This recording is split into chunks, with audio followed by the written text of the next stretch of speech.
All right, here we are, Daniel, Revelation, lesson number 3. So please take out your Bibles to Daniel. We'll be reading a couple of passages here. And as I mentioned in the last couple of lessons, we are reviewing the book of Daniel in preparation for our study of the book of Revelation. Again, as a reminder, this is the outline that I gave you last time for the book, and I want to go over it again, put a little more detail into it this time. Book of Daniel really broken into 4 pieces, 4 parts. Part 1, he talks about the court of the king Nebuchadnezzar, chapter 1, verse 1 to 21. And we know the story, it's a familiar one. These young Jewish boys or men, Daniel and his 3 friends, are in captivity, and part of Babylonian captivity, for them anyways, was to train them in Babylonian literature and politics and so on and so forth. They are also placed in a high position. And so Daniel talks about that in chapter 1. Chapter 2 is Nebuchadnezzar's dream.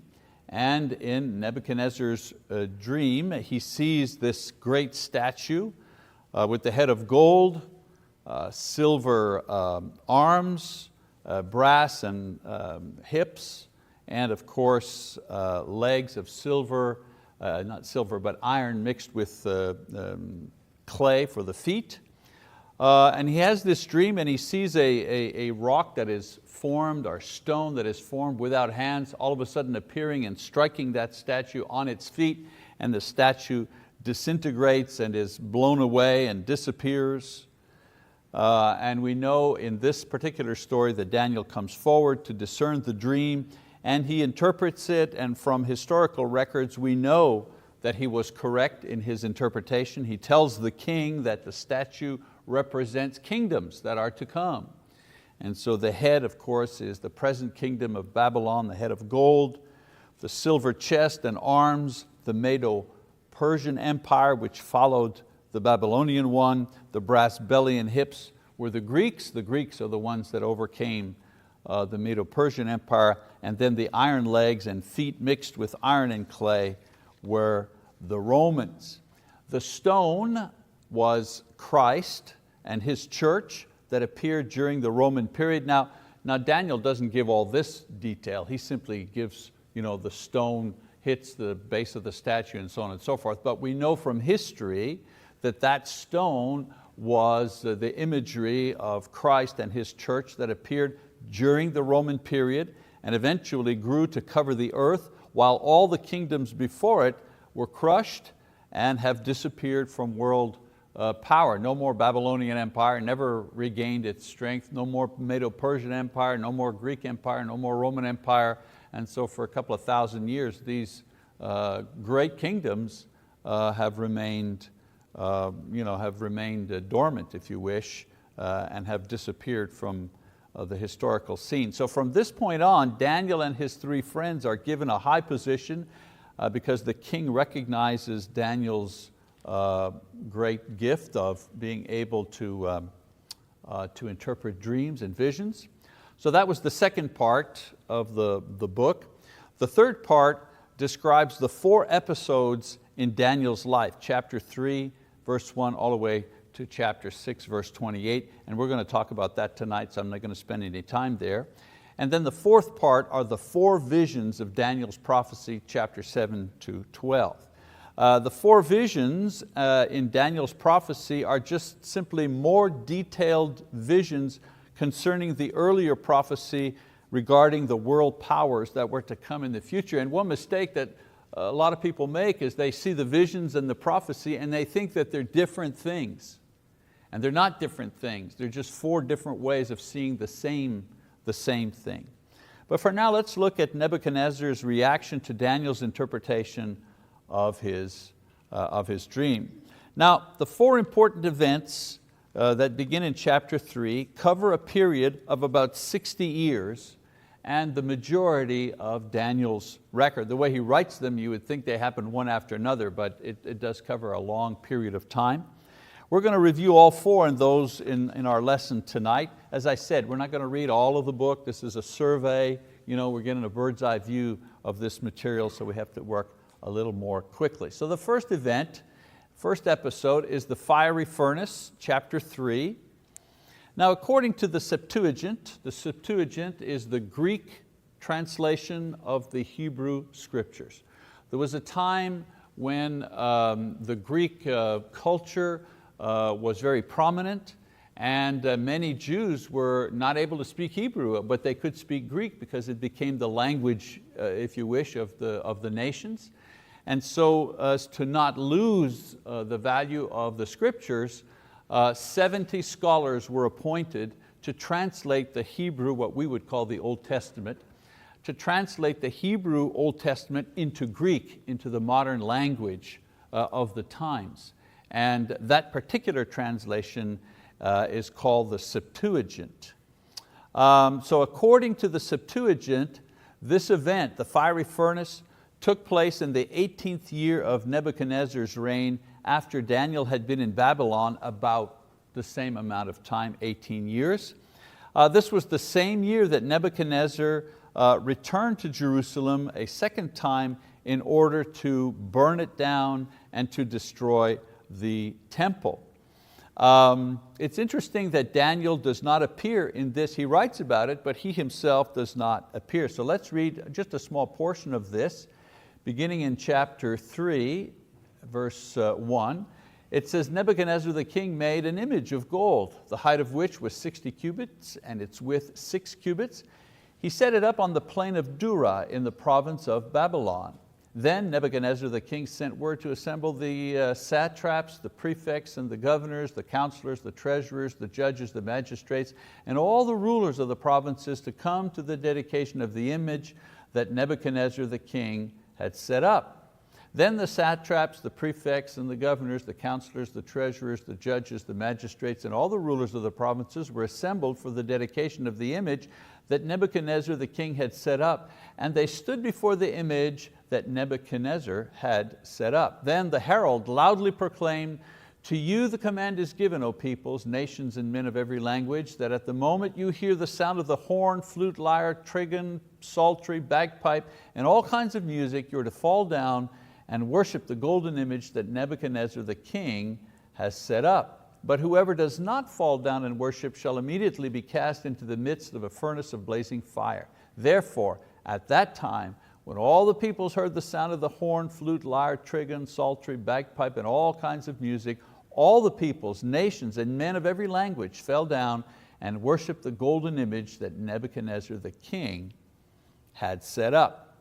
Now, some people claim that Nebuchadnezzar got this idea from the statue that he saw in his dream.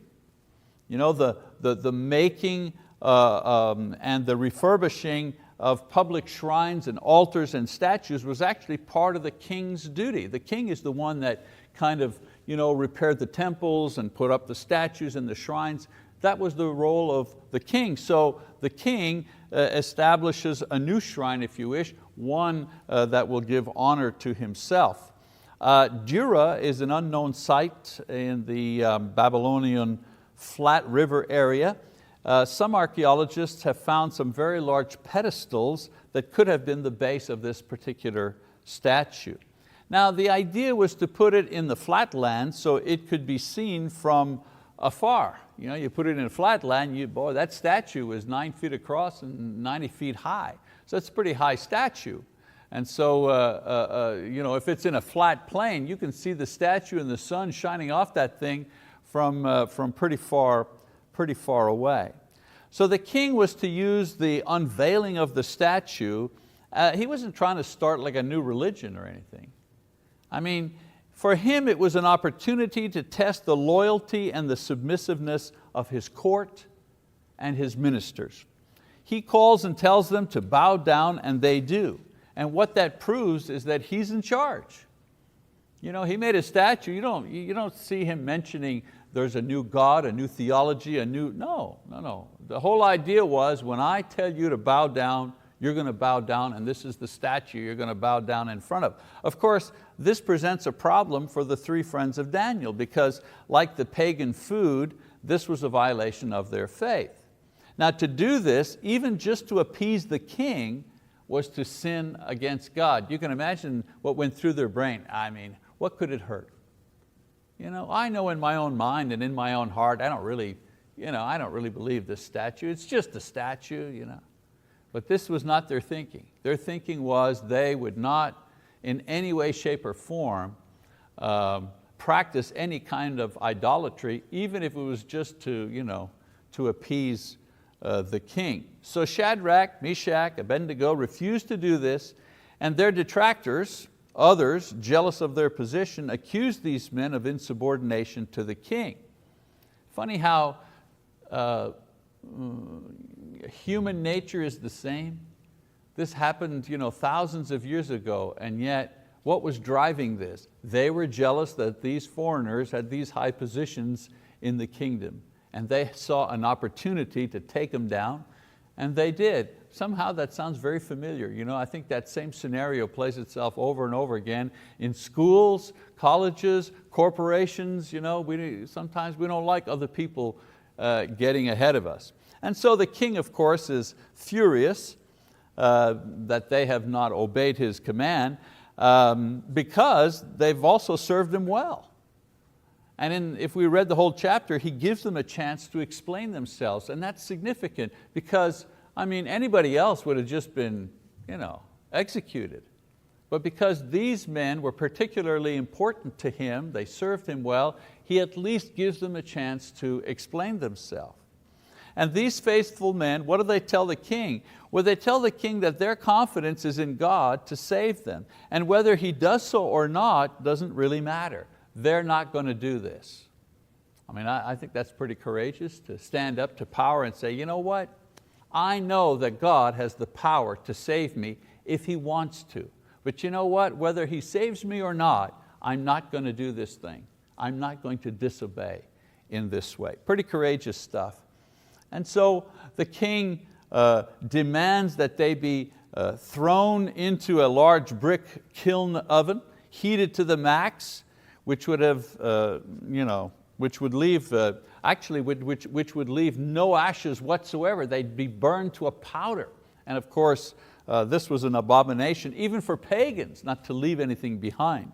So the king observes that the three are joined by a fourth person, and that the fire is not affecting them at all. And we know from that story, there we go. We know from our Bible teaching, we know when we read the story, that this is the angel of the Lord. Very interesting. I read a book recently all about angels, and the author had a lot to say about the angel of the Lord. Some think it's an angel, especially a high-ranking angel, if you wish, because there's hierarchy among angels. Another opinion is that it's a pre-incarnate appearance of Jesus. In other words, Jesus in the form of an angel appearing to man. So there's always been some speculation about that. An interesting study, but not the one we're doing here tonight. The important thing is there was a fourth being in with the three men. And when they're released unharmed, Nebuchadnezzar decrees that the religion of these men become a protected religion, and he rewards the three with even higher positions. So the guys who were trying to sabotage them, their plot backfired on them. Now there's some good lessons from this particular episode, one of which is whether God heals us or not, whether God answers our prayers or not, whether God gives us prosperity or not, He's still God, and He deserves our trust and our obedience. Our obedience to God is not based on if He's going to do what we ask Him to do for us or not. Okay, if you give me what I want, and I'll make a special effort at obeying you. That's not how it works. We make an effort to obey God simply because He's God and we're not. Another good lesson here is that you will have your chance to witness for Christ sooner or later. Everybody gets an opportunity to publicly show their faith, even if it's not as dramatic as this. Not many of us will be tortured to death for our faith. Not many will be thrown into a fiery furnace. But we all have opportunities to share our faith, to stand up for Christ. We all have opportunities to do this sometimes when it may be embarrassing or challenging or put us in a kind of an awkward position. So it's not always life or death, but it's always a test to confess Christ or to deny Christ. Always a difficult test. I'll tell you, I think most of us here have the good habit of giving thanks before we eat. It's something that we do. Certainly we do that at our house, and I think it's a good thing. God provides the food, we say thank you, and we ask Him to bless the food and so on and so forth. And if you go to somebody's house and they're Christians, just more people doing that.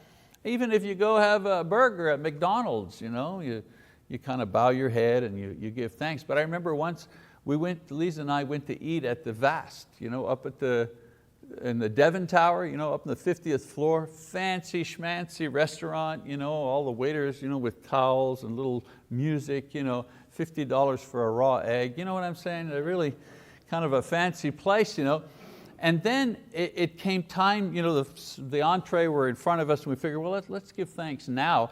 And the waiter, the snooty waiter, was kind of hovering, and just for a moment I had a little hesitation, thinking, well, he must think we're just, real folks. Here we are in this fancy restaurant and we're making this guy wait before he serves us the butter, you know what I'm saying?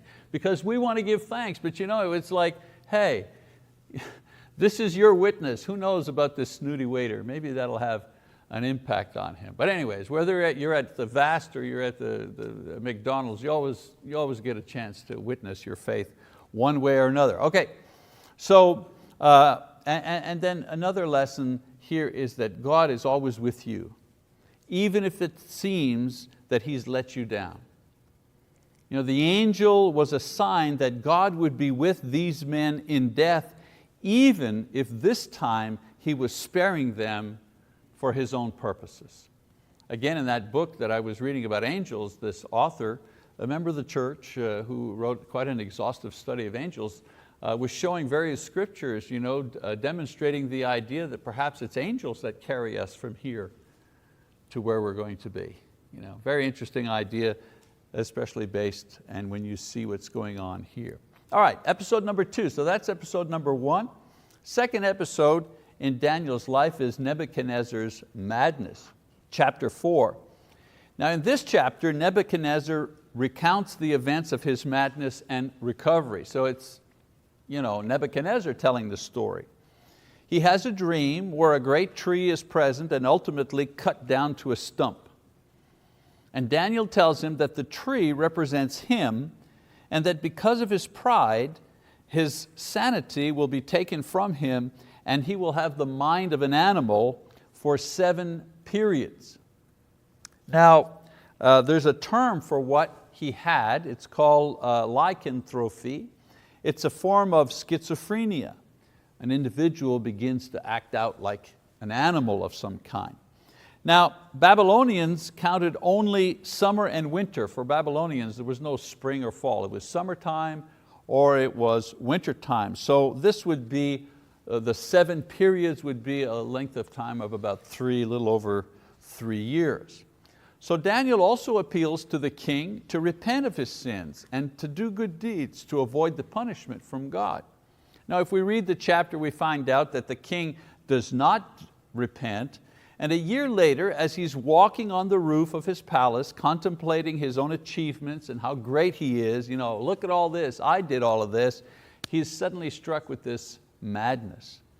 Now the Babylonians believed that madness was a form of divine madness. In other words, it was the gods that were working inside the individual. Because if you're thinking, hey, this is a pagan king in a pagan land, everybody's rooting for power. If the king is mad, why not just get rid of him and take over? Well, no. As a matter of fact, they had a lot of motivation to keep him alive and to care for him in his madness. There are actually some inscriptions by Nebuchadnezzar that have been found by archaeologists, thousands of large bricks that tell of all of his great victories and his great works. And these bricks were used as building bricks for a lot of the monuments and a lot of the structures in Babylon. Well, what's interesting is one of his writings mentions a period of 4 years where he did no public works and where he did not delight in his kingdom, a kind of a passing reference to this episode, which is explained in detail in the book of Daniel. So with time, he recognizes his sin and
he acknowledges that God is the true ruler of the world, and this includes the ruler of kings.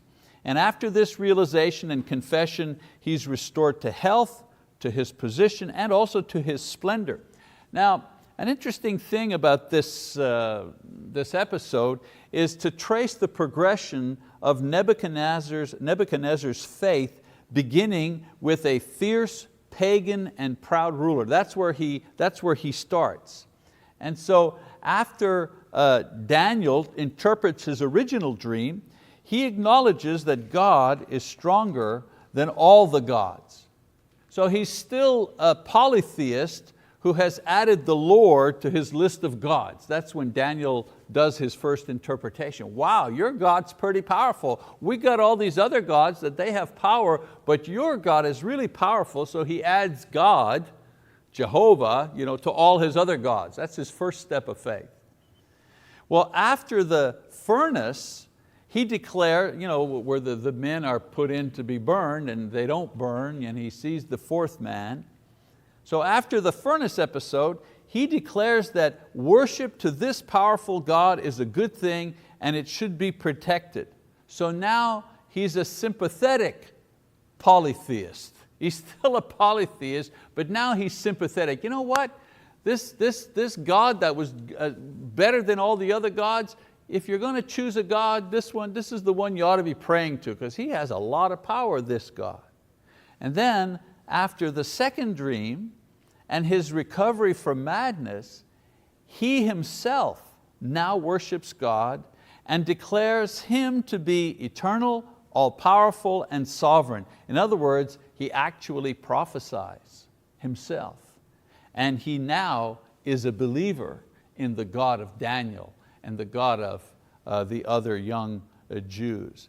So it's a good lesson for us who are sometimes discouraged about converting our family or our friends, or the effect of the gospel on powerful people. Look at the effect of Daniel's ministry in his kingdom. This proud pagan king goes from being a proud pagan king to one who declares that only God is God. It's a pretty long spiritual journey. All right, episode number 3. Episode number 3 is Belshazzar's Feast. That's chapter 5. Again, I keep reminding you, we're not doing line by line, we're just summarizing this book, okay, in order to prepare us for the book of Revelation. So now in Daniel's book, we fast forward to the very last night of the Babylonian kingdom. Daniel has now been in Babylon for about 70 years. Again, we read his book, we think things happen a couple of months, just over a period of a couple of months. But his stories, they cover his entire life. A lot of stuff went on between these events. So by this time, Nebuchadnezzar is dead, and a man named Nabonidus has inherited the rulership. But since he would prefer other pursuits, he leaves the throne in the hands of Belshazzar, his son. This Belshazzar decides to organize a lavish feast in his own honor, and as the food and especially the wine is flowing, he demands that the vessels that were taken from the temple in Jerusalem be brought out for display and common usage for the party. They're saying, he says, hey, you know what would be fun? You know what would be cool? If we went into our treasury and you know those gold cups and those saucers and all that, those things that we took out of the temple at Jerusalem, wouldn't it be great if we used that to serve the bread and the meat and to fill our wine jugs with and so on and so on? I think that's a really neat idea. Well, this of course was a sacrilege to Jewish eyes, and all done out of pride and with the purpose of showing how powerful they were, having destroyed the temple of the Jews. They're thinking that we destroyed the temple, therefore we destroyed their God. Because in those days, if you defeated a country, it meant your God was stronger than their God. So you took their God's idols and stuff and you brought them into your temple, and they were like trophies. And so, okay, there's the God of the Ammonites, and there's the God of the parasites, and there's the God of the whatever. And we defeated all of these people. So this was the mindset of Belshazzar. Well, while this is going on, a man's hand appears and begins to write on the wall opposite them. So this really frightened the king. And so he called on his wise men to interpret the writing on the wall, promising them the third highest position in the kingdom for the one who could do it. Now, the reason he gives the third highest position is because the father has the highest position, he's the king, and then he has the second position, and then he would give the third position to whoever could decipher the writing. Well, no one can do it, and finally Daniel is brought in to make or to solve the mystery. So Daniel refuses the reward, but he interprets the message. But before he does, he reminds Belshazzar of Nebuchadnezzar's experiences with God and the lessons that Nebuchadnezzar learned. Lessons which Belshazzar has refused to learn and which have brought him to this point. And so the inscription was a series of symbols for Aramaic weights and measures. A mina, a shekel, and fractions. All right? And so let's look at the word interpretation. The word interpretation is this: numbered, because minas were counted in units. They were numbered. 1, 2, 3, 4. That's how you counted minas. Shekels were measured by weight. Okay, they weren't counted, they were measured by weight. And fractions represented division. And so the literal interpretation of what was on the wall was the following: God has numbered your kingdom and put an end to it. God has weighed you in the balance and you have been found wanting. And then finally, your kingdom will be divided, and of course we know, given to the Medes and the Persians. So of course, Belshazzar is pretty disturbed by this, and yet he still offers the honor to Daniel and declares him to be the third ruler in the kingdom. Now, inscriptions found again by archaeologists tell us that this took place precisely on October the 12th, 539 BC. That night, the Medes, led by Darius, and Darius was one of Cyrus, it was King Cyrus that was eventually over the kingdom, but Cyrus was fighting a war north of that nation, and so Darius, one of his commanders, diverted the flow of the Euphrates River that flowed through the city. Remember last time I told you that Babylon, the city of Babylon was surrounded by 60 miles of walls, 50 feet thick, 30 feet high. they went into the ground 15, 20 feet. You couldn't dig under them, you couldn't get over them. They had sentries everywhere. And so what the Medes did is they cut off the water coming into the city, and once they diverted the water, what appeared? Well, the riverbed. The riverbed led underneath the wall. And so they captured 2 Babylonian deserters, and the 2 Babylonian deserters led them under the wall in the dry riverbed into the city, and they captured the city without a single battle, while the king and the leaders were drunk at their feast. Now, Darius reigned for about 2 years while Cyrus was fighting other battles, but eventually Cyrus came to claim the rulership in Babylon. That's why sometimes you hear Darius the king or Cyrus the king. What's going on? Well, that's what was going on at that time. Now, another good lesson when you look at this episode is that we should be careful to learn from the mistakes of the past. Boy, that's not a new lesson. What do they say? If you don't know your history, you're bound to repeat it. Same idea. Belshazzar was defeated because he refused to honor God or apply any of the lessons that he had learned from the past in the present kingdom for his present rulership. Okay, fourth episode, Daniel in the lion's den. That'll be chapter 6.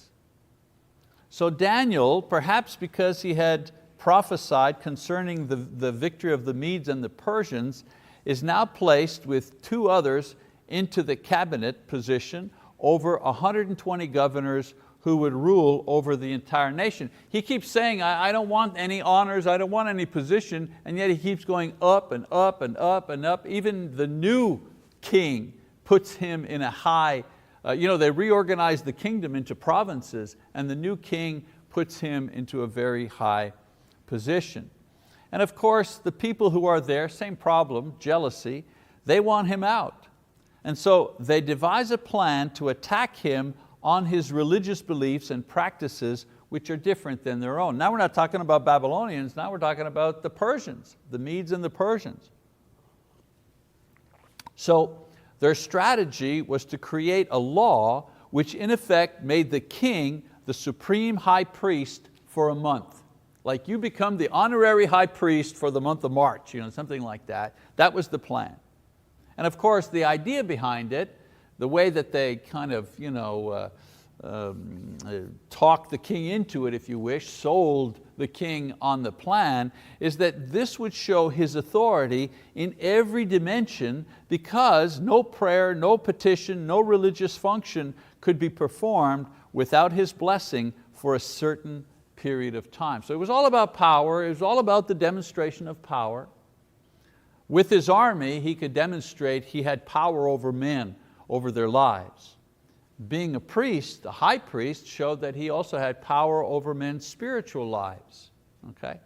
But it was all about power. Now the plot was to accuse Daniel of defying this law through his daily habit of private prayer. The law was punishable by death, and under Persian custom, royal decrees could not be changed, nor could exceptions be made. Of course, Daniel is once again faced with the decision of honoring God or forfeiting his position and his life. The lions, of course, when they talk about the lions were kept by Persian kings for sport. They would hunt and kill them on royal land to demonstrate their sovereignty over man and over beast. And so the king, he's over man with his armies. He keeps lions as pets to show that he is also, maybe the lion is king of the jungle, but the king is king of beasts as well. And now he's also the high priest, total dominance, total power. And so now Daniel, who is now about 90 years old, contrary to pictures in Sunday school, a lot of times you see pictures of Daniel and he's just a boy, but this is happening at the end of his life, so he's maybe 80, 90 years old at this time. He's placed in the den, and of course we know he's unharmed. This pleases the king because he respected Daniel and realized that he realized the plot too late. And so he couldn't change his decree. He was happy that Daniel was safe. After Daniel is removed from the den, the ministers and the governors who participated in the plot are executed along with their families. Pretty ruthless stuff. As the chapter ends, it ends with Darius glorifying God and rewarding Daniel like Nebuchadnezzar had rewarded him in his lifetime. And so we've reviewed 4 episodes in Daniel's life that showed his and his friends' faith and courage, God rescuing them over and over again, and pagan kings brought to faith or punished by a king who was demonstrated as being much greater than they. Now, all of this happened to affect certain people. For example, Daniel and his friends were vindicated by their faith in God. So all these episodes resulted in certain things. For Daniel and his friends, they demonstrated that their faith was sincere in God, and God would take care of them. The kings and the leaders in Babylon came to know and honor the true God, who raises up kings and kingdoms and has the power to destroy them and destroy their idols. And of course, the Jews who were in Babylonian captivity, I mean, think about them for a second. They saw their city and their temple where God dwelled destroyed and overrun by pagans. They had to put up with the boast of their captors that the power of their God was not any greater than the power of the pagan gods. They had to put up with that kind of taunting, that kind of derision. And their captivity and destruction of Jerusalem was pretty, it was pretty convincing proof, when they're saying to you, wait a minute, I thought your God was the great God. I thought your God was the God that led you out of Israel. I thought your God was the great God that did all these miracles. Where is He now? Your city's in ruins and you are captive in our nation. Where is your God? And I think that echoes throughout the centuries, even to today. Sometimes we feel kind of small, you know what I'm saying? Sometimes we feel kind of powerless in our society. We don't have a very high platform from which we can speak. I don't know about you guys, but I watch the news sometimes and I'm talking back to the TV and thinking, come on, how can this be? How can this happen? Who's running the show? You know what I'm saying? I'm seeing some of you going, amen, and you're thinking, how do some of these people get to a place where they can spout off these insane ideas to millions of people, and we who have the words of life can barely get it out the door. We're so small, we're so weak in comparison to the evil one in the world. And yet, this story of Daniel demonstrates that God doesn't need us to demonstrate His power. He doesn't need us to be powerful in order to demonstrate His existence and His power. He can, as we've said before, He can raise up empires and He can bring them down, as we have seen even in our own lifetime. So they had to put up with all of this, and I'm saying we have to put up with it to a certain extent as well.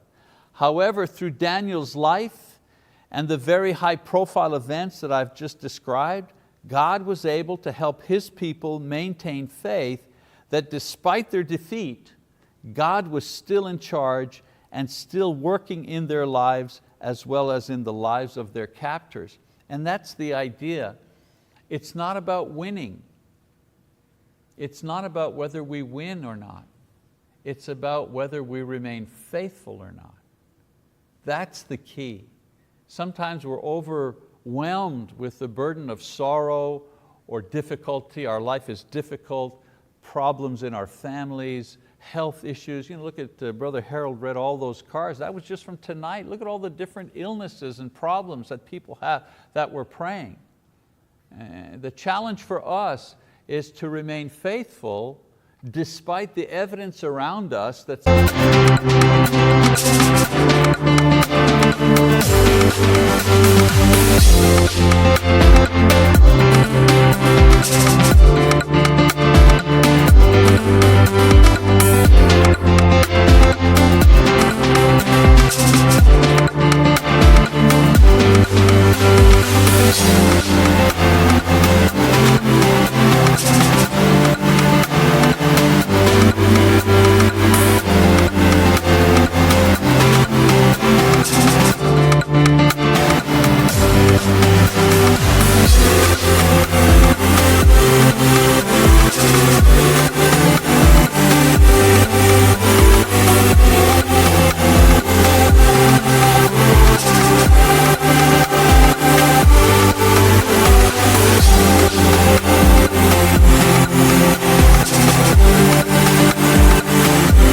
somebody else other than God seems to be controlling our country and our society. And this story, I think, speaks to us today. No matter what was happening, Daniel knew exactly what his task was. Somebody asked me when I was teaching a course recently in Canada, somebody asked me, well, what would you do if the Chinese nation, the great Chinese took over North America? I said, well, I'd keep on preaching the gospel. Well, what would you do if there was a nuclear war and half the country was wiped out? I said, well, if I survived, I'd be preaching the gospel. And then I added, and you know what? If I lived somehow another 200 years and they had colonies on Mars and Pluto and other stars, and they had people living on all those stars, you know what I would do? I would preach the gospel. Because I know what my task is. My task is not to win, not to end up with the most toys, not to have the most money. That's not my task. My task is to preach the gospel, to proclaim the word. How rich I am, how not rich I am, that's neither here nor there. I'll only be here a few years and then I'll be gone. The important thing is, for me, is that I remain faithful. The important thing for you is that you remain faithful. And remember, the exercise that we're going through tonight, this hour or two that we spend together in fellowship and prayer and worship, in teaching and sharing the word, all of it is simply to bolster our strength in our faith so that we can remain faithful in a world that is not faithful. And I think that's what Daniel, especially these episodes, teach us. Okay, next time we're going to move along into the next section of Daniel. We've got to leave ourselves time to actually get into the book of Revelation, but we will. Thank you very much for your attention.